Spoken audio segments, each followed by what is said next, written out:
tentang ujian praktek kalian, misalnya bisa ini saja, ya, luar biasa.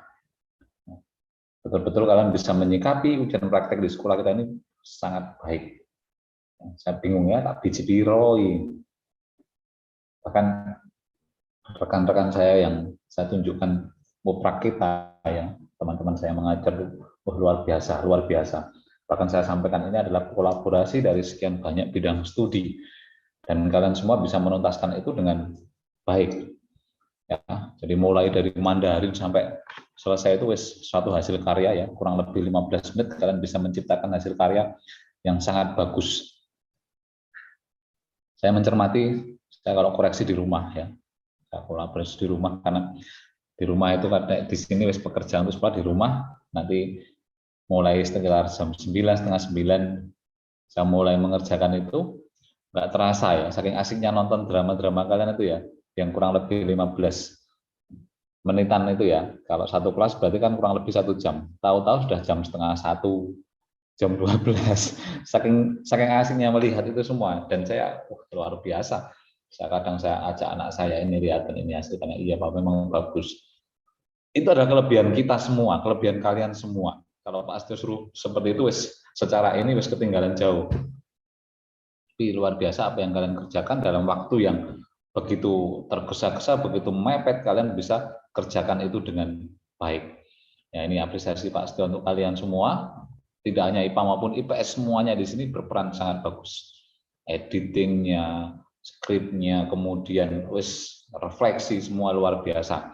Maka silahkan gunakan kelebihan kalian ini dengan hal yang positif. Itu semua tidak terlepas dari perkembangan teknologi yang kita punyai di sekolah dan di negara kita punyai. Ya enggak, kalau kalian membaca di bab ini selaras dengan apa tugas yang ada di kita. Ternyata teknologi sangat berpengaruh untuk tugas dan karya kita itu. Kalau saya menyampaikan mengapa, ya sangat terlihat ya, memang hal modal utama di ujian praktek di situ adalah tentang internet, ya, tentang kemampuan berpikir kita meramu sebuah cerita, ya, akhirnya menimbulkan suatu drama yang sangat bagus. Di dalam bab ini, ya, pasti lebih menekankan bagaimana perkembangan iptek sebelum sampai dengan sesudah kemerdekaan. Mungkin kalian baca sekilas di situ, ya, revolusi hijau, pancausaha tani, dan lain sebagainya. Itu memang yang ada pada masa demokrasi atau pada masa Orde Baru. Kadang kalau kita mencermati, melihat Orde Baru itu hanya sekali lagi korupsi saja. Tapi banyak hal positif yang dilakukan pada masa pemerintahan Orde Baru ini. Salah satunya saya pernah menyampaikan swasembada pangan yang terjadi di Indonesia, yang disebabkan oleh faktor revolusi hijau dalam bidang pertanian pada masa era Soeharto. Ini. Kalau Pak Astio boleh cerita, Pak Astio dulu juga petani, ya, membantu bapak saya di desa. Setiap mulai pulang sekolah, ya, mulai dari SD itu saya sudah diajak ke sawah. Saya 3 bersaudara, kakak-kakak saya cuman yang nomor 1 yang punya bakat di sawah, tapi sudah dipanggil ke surga. Terus yang tengah itu nggak ada bakat untuk ke sawah, nggak senang lah, intinya seperti itu. Saya yang senang, akhirnya saya ikut terus sawah, panas yo ikut dan lain sebagainya.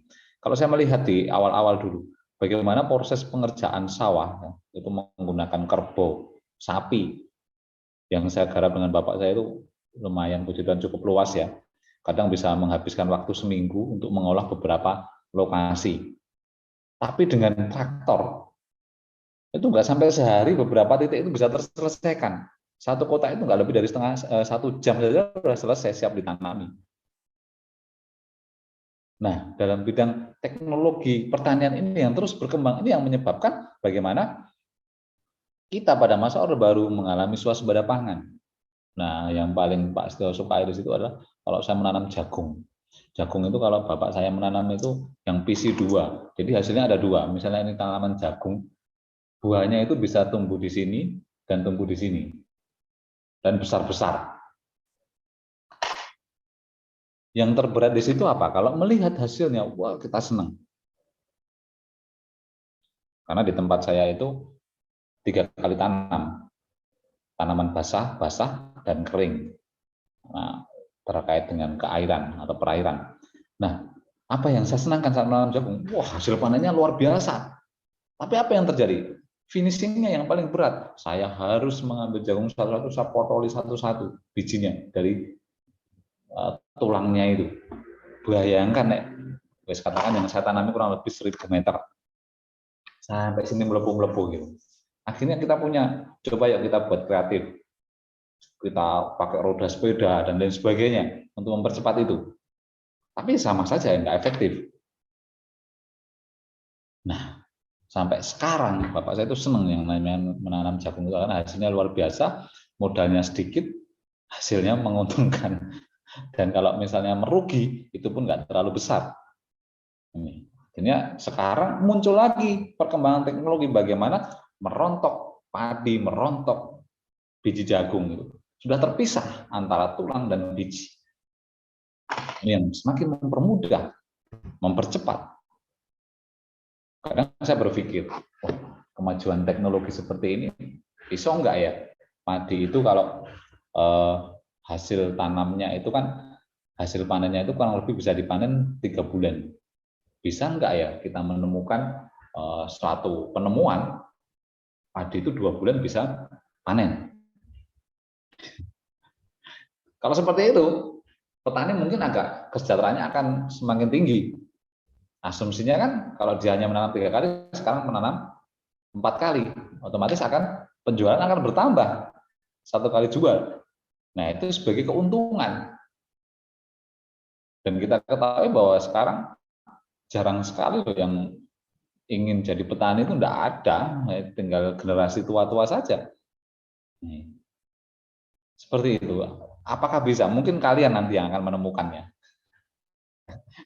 Yang biasanya 3 bulan baru panen, ini 2 bulan. Nah, ini mungkin nanti bisa dicermati. Ya, selain itu banyak sekali dalam bidang teknologi dan lain sebagainya. Maka saya sedikit punya gambaran tentang ini ya. Kita simak bersama. Mohon maaf kalau agak leret ya. Ini. Kita akan melihat bagaimana perkembangan teknologi kita pada masa sebelum kemerdekaan dan sesudah kemerdekaan. Tentu saja siapa yang berperan di sini adalah kolonialis. Perkembangan teknologi kita sangat dipengaruhi oleh kolonialis yang ada di Indonesia.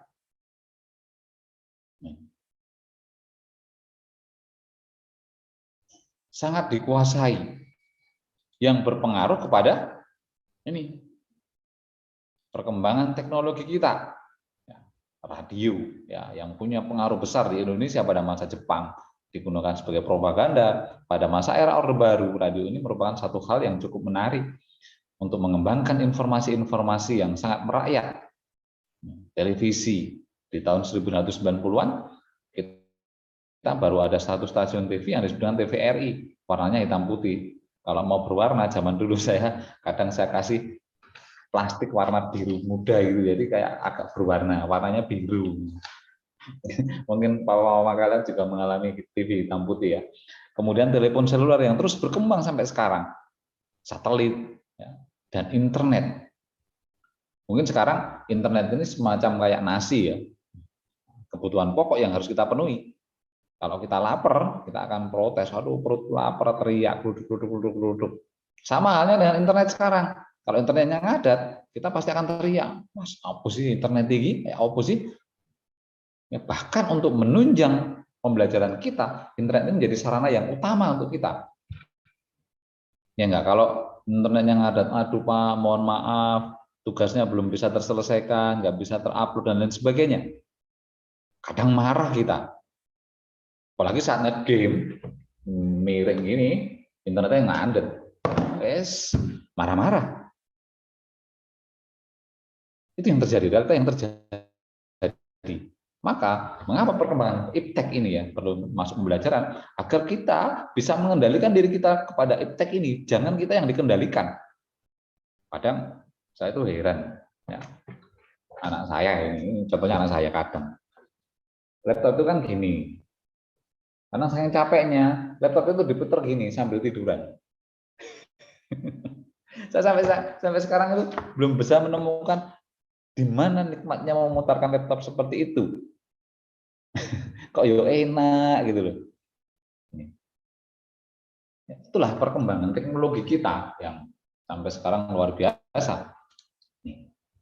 Nah, revolusi hijau sebagai dasar perubahan pertanian kita yang harapannya adalah rehabilitasi sebuah pertanian, perbaikan dalam bidang pertanian agar menghasilkan sesuatu produk yang punya nilai ekspor tinggi, pengenalan tanaman monokultur, ya, keanekaragaman penanaman jenis tanaman pangan dalam suatu lahan, dan juga perkembangan di dalam bidang iptek selain pertanian adalah transportasi, mengubah segala paradigma di sini ya, lama menjadi yang baru. Sekarang sudah modern semua kan. Kalian masuk ke pelabuhan sudah ada yang ya, hampir pelabuhan-pelabuhan besar itu sangat bagus, tertata dengan baik, apalagi transportasi darat, udara, wes stasiun, kemudian terminal. Mereka sudah mengembangkan sekarang di Indonesia sudah sangat-sangat bagus. Nah, lalu apa dampak dari semua ini? Ya, yang jelas dampak sebuah perkembangan iptek di sini adalah menambah wawasan dan pengetahuan kita. Ingat, ya, kita mengenal internet, Google misalnya. Kita bisa searching apapun di situ. Ya, pembelajaran yang mendukung kita di situ. Meningkatkan kualitas pendidikan, ini dampak berikutnya. Dan meningkatkan kesejahteraan. Maksudnya di sini adalah bagaimana iptek bisa berpengaruh kepada kesejahteraan. Ya. Sekecil ini bisa menghasilkan uang yang besar. Ya enggak? Bisa berjualan dari sini. Gudangnya di mana? Di sini. Ya, kadang mobilitas manusia. Di saat situasi pandemi sekarang, apalagi kemarin informasinya level 3, pembatasan, sekat, dan akan terjadi di mana-mana. Lalu bagaimana untuk kita bisa bersua dengan saudara kita? Di call. Ya enggak? Mama, dan lain sebagainya. Namun, dampak itu mengubah pola pikir kita menjadi sekecil ini. Permasalahan sosial ya, yang kita tidak pernah berkomunikasi secara langsung, ini akan berpengaruh besar pada karakter sosial kita. Dari pola pikir yang sebesar ini akan sangat berpengaruh kepada pola pikir permasalahan sosial kita. Dan dalam bidang pertanian, memang sekali lagi saya pribadi saya mengenal yang namanya perkembangan teknologi pertanian. Tapi apa yang terjadi kalau pola pikir saya tadi ya 2 bulan tadi kita bisa panen, kita akan tergantung pada yang namanya pupuk. Kalau sudah tergantung dengan ini, apa yang terjadi? Kerusakan pada tanah itu sendiri, kimia. Dulu saya kalau nyapu itu tidak boleh dibakar, tidak boleh dalam sampah bercampuran dengan plastik. Saya diminta untuk memasukkan dalam satu kantong sendiri yang dari daun-daun itu. Tujuannya dibawa ke sawah. Kalau sudah penuh dibawa saya ke sawah naik sepeda sawah. Kemudian disebar-sebarkan. Dan itu akan menjadi sebuah pupuk yang luar biasa. Bagian dari pupuk organik di situ.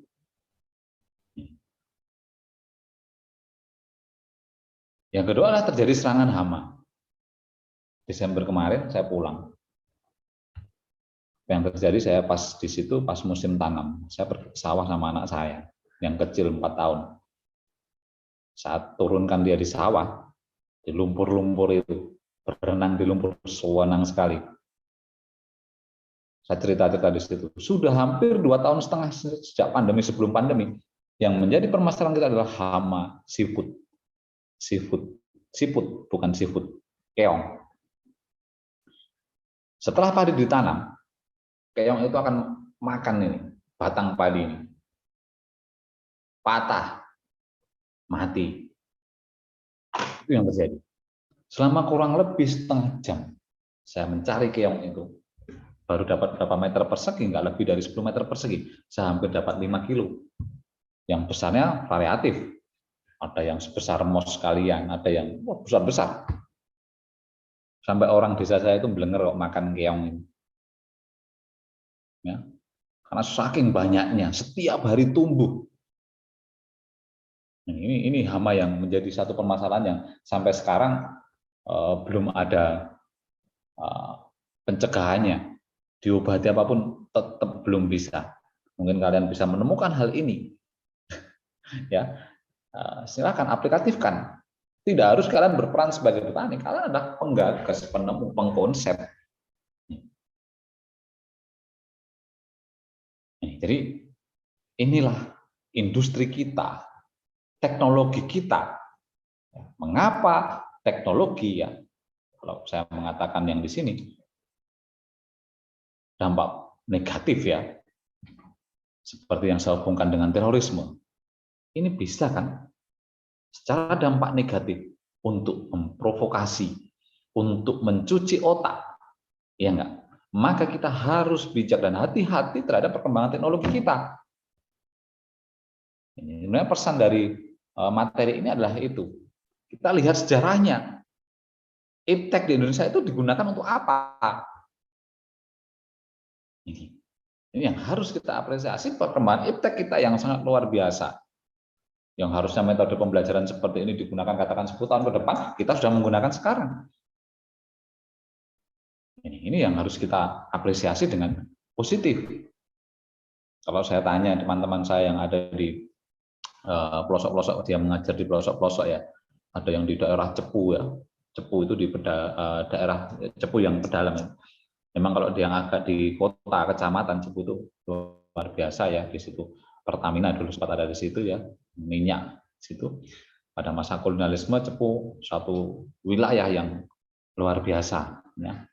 Bahkan sampai sekarang untuk mengapresiasi Cepu itu untuk di sana banyak hotel-hotel berdiri bintang 4 bahkan itu kalau ada perekrutan dan juga tentang Pertamina, ya, tentang raker Pertamina kebanyakan di daerah Cepu itu.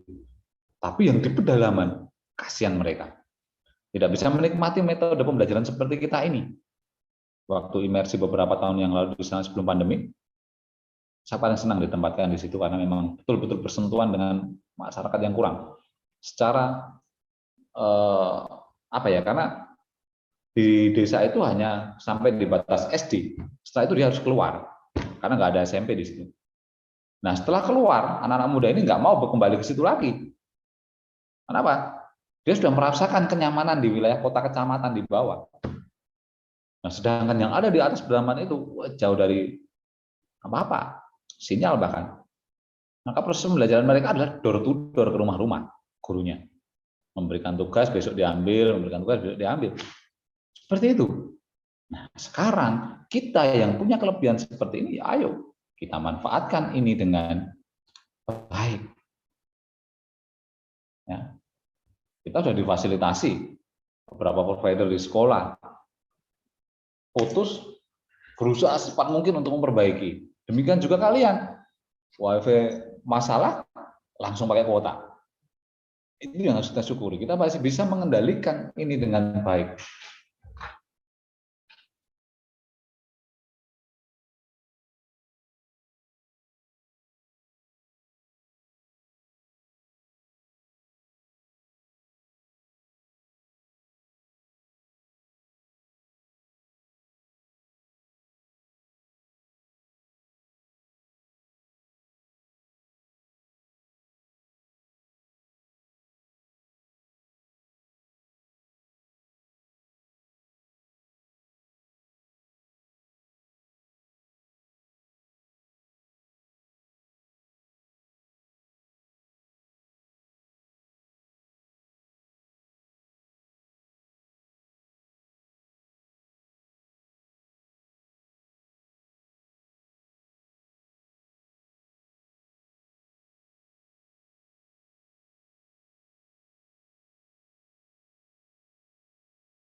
Baik, sorry ya, Vietnam.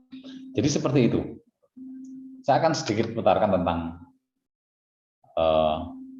industri pertanian kita ya, sedikit saja, 10 menit, dan menambah wawasan kita. Karena kita selalu melihat sisi negatifnya Orde Baru ini nggak ada unsur politik ya. Ini unsurnya adalah pendidikan kita ya.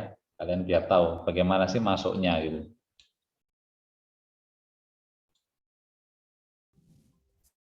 Swasembada beras. Oh, nggak ada suaranya ya?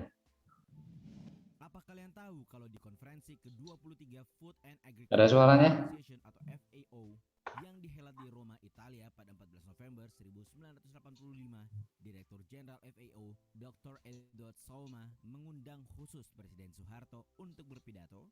Ya, saat itu Soeharto dianggap sukses atas capaian swasembada pangan yang diraih Indonesia pada tahun 1984. Tidak cuma itu, hebatnya dalam agenda tersebut, Soeharto atas nama rakyat Indonesia juga menyerahkan Dr. Edward Salma mengundang 3 Food and Agriculture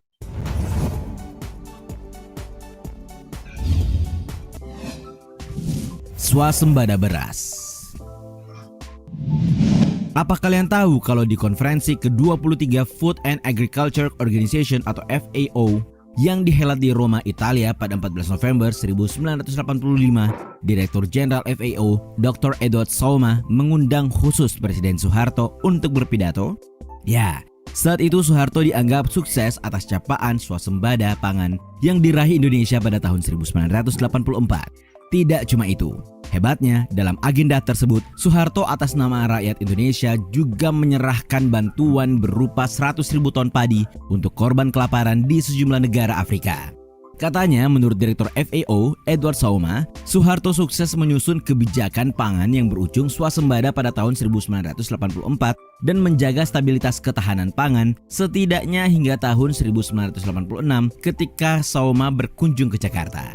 Karena itu, saat datang ke Jakarta, Salma atas nama FAO menyerahkan penghargaan berupa medali emas dengan gambar timbul Pak Harto di satu sisi dan gambar petani sedang menanam padi beserta tulisan From Rice Importer to Self-Sufficiency di sisi keping yang lain. Tapi tetap ya, ada sejumlah kritik atau catatan terhadap prestasi swasembada ini. Nanti kita ulas.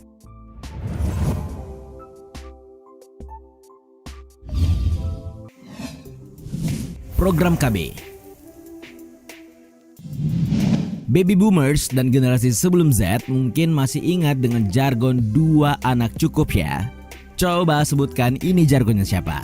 Ya benar, inilah jargon Badan Kependudukan dan Keluarga Berencana Nasional atau BKKBN. Nah, BKKBN dengan jargonnya itu sukses besar di era Presiden Soeharto. Kepala BKKBN Fasli Jalal pada 19 Juli 2014 bersumber dari laman finance.detik.com menyebut data statistik BKKBN memperlihatkan kesuksesan Soeharto menjalankan program KB sejak tahun 1980. Menurut dia, tanpa program KB, BKKBN memproyeksi di tahun 2010 penduduk Indonesia mencapai 340 juta orang. Sedangkan hasil sensus terbaru menyebut populasi penduduk Indonesia tahun 2010 hanya mencapai 236,7 juta jiwa. Itu berarti Soeharto mampu memberikan kontribusi menahan 100 juta jiwa kelahiran penduduk baru. Nah, di masa presiden yang dijuluki General Smile ini, program keluarga berencana atau KB termasuk dalam 8 prioritas pemerintahan Soeharto. Kalian tahu, kabarnya program KB wajib dilakukan seluruh pejabat pemerintah, baik di pusat maupun daerah. Kalau salah satu pejabat gagal menahan lonjakan penduduk di daerahnya, konsekuensinya tidak main-main. Konsekuensinya adalah pejabat itu akan dilengsarkan dari jabatannya. Tega banget kan?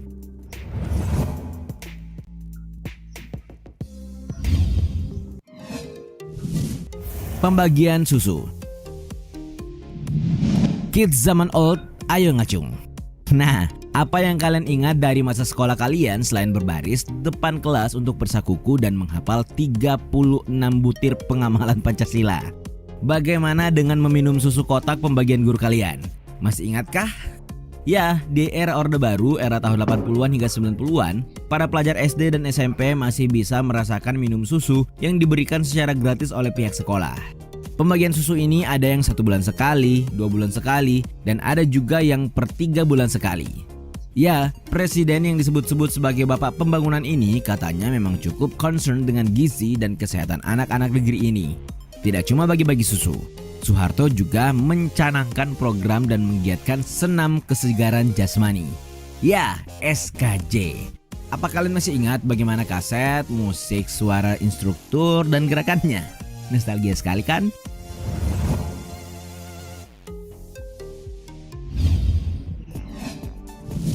Pembangunan Perpusnas. Siapa yang digawai atau gadgetnya ada aplikasi iPusnas? Ya, inilah startup atau aplikasi yang menyediakan buku digital gratis dari Perpustakaan Nasional atau Perpusnas Republik Indonesia. Nah, bisa dibilang kalau berdirinya Perpusnas ini tidak lepas dari jasa Presiden Soeharto. Selain karena Perpusnas berdiri saat masa pemerintahan Pak Harto yang saat itu Menteri Pendidikan dan Kebudayaan atau Mendikbudnya adalah Bapak Daud Yusuf, Perpusnas juga erat kaitannya dengan Ibu Negara, Ibu Tien Soeharto. Kalian tahu, kalau di awal berdiri, Gedung Perpustakaan Nasional ini berpencar-pencar di 3 lokasi. Barulah beberapa tahun kemudian, atas prakarsa almarhumah Ibu Tien Soeharto, melalui Yayasan Harapan Kita yang ia pimpin, Perpustakaan Nasional memperoleh sumbangan tanah seluas 16.000 meter persegi. Gak cuma tanah luas itu, di tanah itu juga sudah ada gedung baru berlantai 9 dan sebuah bangunan yang direnovasi.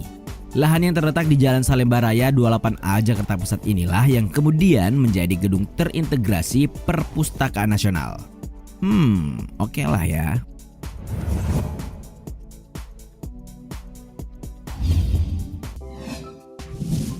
Sekolah Inpres. Siapa di antara kalian yang masuk dalam tim anak sekolah kompleks dan anak sekolah Inpres? Kalian masuk dalam tim mana? Anak 80-an dan 90-an ini pasti ingat ya dengan dikotomi tersebut. Ya, tapi kalian tahu tidak sebenarnya bagaimana sekolah Inpres itu? Ternyata sekolah Inpres atau instruksi presiden ini merupakan wujud upaya peningkatan kualitas pendidikan dasar era Soeharto dengan keluarnya instruksi presiden nomor 10 tahun 1973 tentang program bantuan pembangunan gedung SD. Katanya tujuan penerbitan kebijakan ini adalah untuk memperluas kesempatan belajar bagi anak-anak negeri, terutama di pedesaan dan bagi daerah perkotaan yang penduduknya berpenghasilan rendah. Kabarnya tahap pertama program SD Inpres ini berhasil membangun 6.000 gedung SD. Pada periode 1982 sampai 1983, 22.600 gedung SD baru sudah berdiri.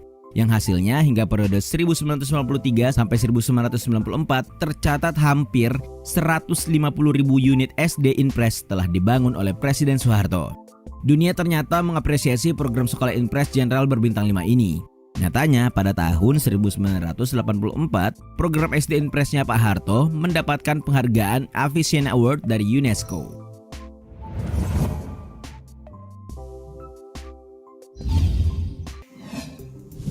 Kejar paket.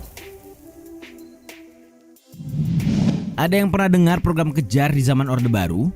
Ada yang tahu bagaimana wujud dari program Kejar ini? Ya, inilah akronim dari program kelompok belajar untuk memberantas buta aksara. Karena saat itu masih banyak penduduk Indonesia yang buta huruf. Maka Presiden Soeharto mencanangkan program penuntasan buta huruf pada 16 Agustus 1978 dengan pembentukan kelompok belajar atau Kejar. Kabarnya, tutor atau bimbingan setiap kelompok adalah siapa saja yang berpendidikan minimal sekolah dasar. Jumlah peserta dan waktu pelaksanaan setiap Kejar bersifat fleksibel. Katanya ya, keberhasilan program ini dapat dilihat pada penurunan angka penduduk buta huruf. Pada sensus 1971, dari jumlah penduduk 80 juta jiwa, Indonesia masih memiliki 39,1% penduduk usia 10 tahun ke atas yang berstatus buta huruf. Nah, pada sensus 1980, persentase itu menurun menjadi 28,8%. Hingga sensus berikut tahun 1990, angkanya terus menyusut menjadi 15,9%.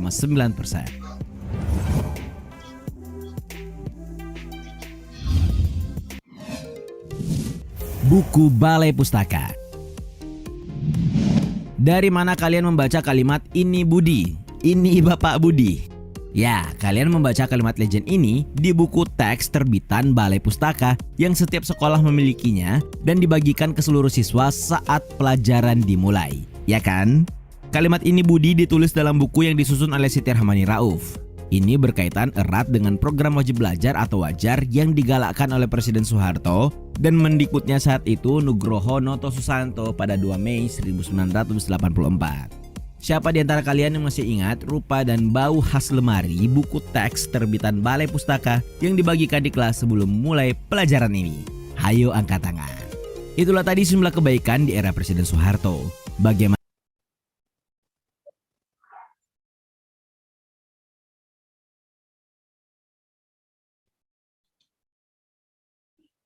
Baik, ya. Itu tadi tentang Soeharto. Bagaimana kita bisa merangkum dari sebuah film ini masuknya teknologi di Indonesia yang harus kita sikapi dengan baik. Ini kesimpulan dari materi ini ya. Jadi intinya kita mengajak agar kita bisa mengendalikan diri kita untuk gadget kita, untuk teknologi kita. Gunakan hal yang positif. Baik, ini materi kita hari ini untuk bab yang terakhir ini. Untuk penilaiannya saya akan bukakan di SLC kalian. Ya, silakan dibuka buku paket halaman 247. Ya. Halaman 247 mengenai soal-soal esai di bab ini. Sebentar. Masih muyar-muyar.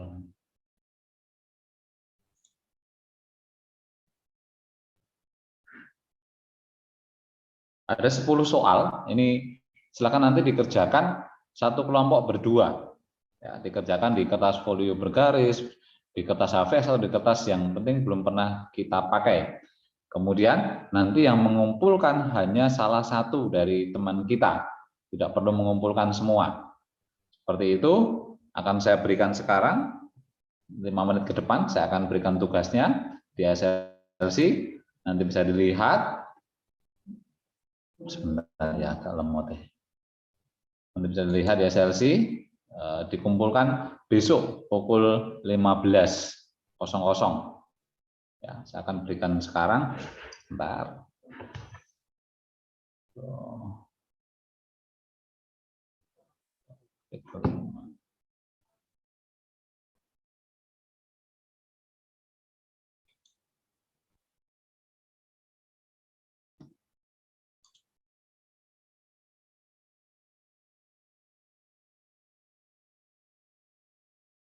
Bentar ya. Sudah mulai bisa kalian kerjakan ya, sambil menunggu ini tugasnya.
Oke, sudah saya sharekan. 10.15 nanti akan bisa kalian lihat. Kemudian silahkan sudah mulai bisa kalian kerjakan ya untuk tugas ini. Semoga bisa dikerjakan dengan baik. Kemudian untuk materi-materi saya akan sharekan minggu-minggu ini ya, nanti saya gabungkan. Seperti itu, saya masih menunggu lebih 5 sampai 7 menit ke depan. Kalau masih ada pertanyaan, silakan nanti ditanyakan.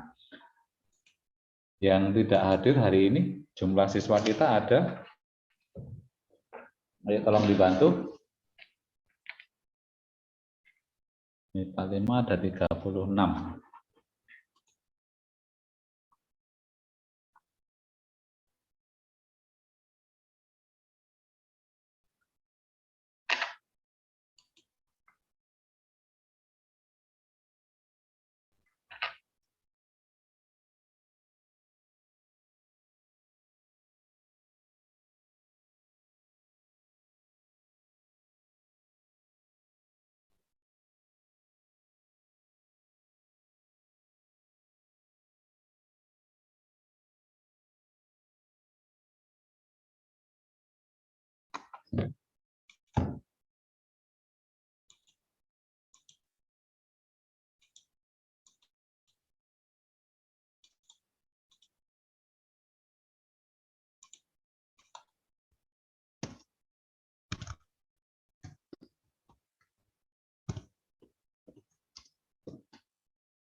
Yang tidak hadir siapa ya, Nak ya?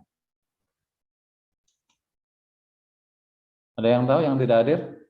1, 2, 3, 4, 5, 6, 7, 8, 9, 10, 11, 12, 13, 14, 15, 16, 17, 18. Siapa 18? 18 izin, Mbak. Siapa namanya? Deborah ya?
Baik, kalau tidak ada pertanyaan ya, bisa kalian kerjakan di masing-masing kalian kelompok.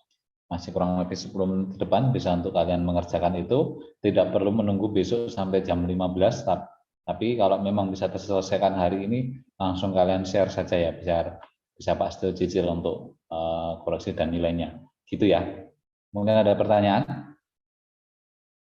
Baik, kalau tidak ada, pasti akhiri, salam untuk orang tua kalian, jaga kesehatan selalu, Tuhan memberkati. Terima kasih, Pak. Terima kasih, Pak. Oke, Pak. Terima kasih, Pak. Terima kasih, Pak.